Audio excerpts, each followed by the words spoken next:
దినములన్నీ గడిపితిమి. నిట్టూర్పులు విడిచినట్లు మా జీవితకాలము జరుపుకుందము. మా ఆయుష్కాలము 70 సంవత్సరములు. మా ఆయుష్కాలము 70 సంవత్సరములు. అధిక బలమున్న ఎడల 80 సంవత్సరములగును. అయినను వాటి వైభవము ఆయాసమే, దుఃఖమే.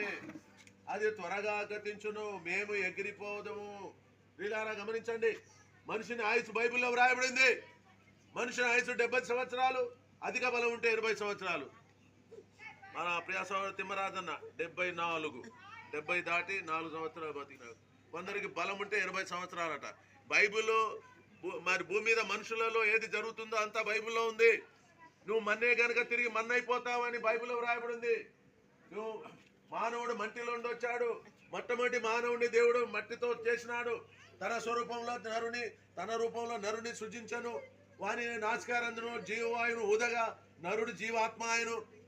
నువ్వు మన్నే గనక తిరిగి మన్నైపోతావని దేవుడు నరునికి ఆదాముకు అని చెప్పాడు. తిరిగి మన్నైనది మరలా భూమికి చేరును. ఆత్మ తాను దయచేసిన దేవుని ఎద్దుకు పోవునని వ్రాయబడింది. ఆత్మ దేవుని దగ్గరికి వెళ్ళిపోతుంది.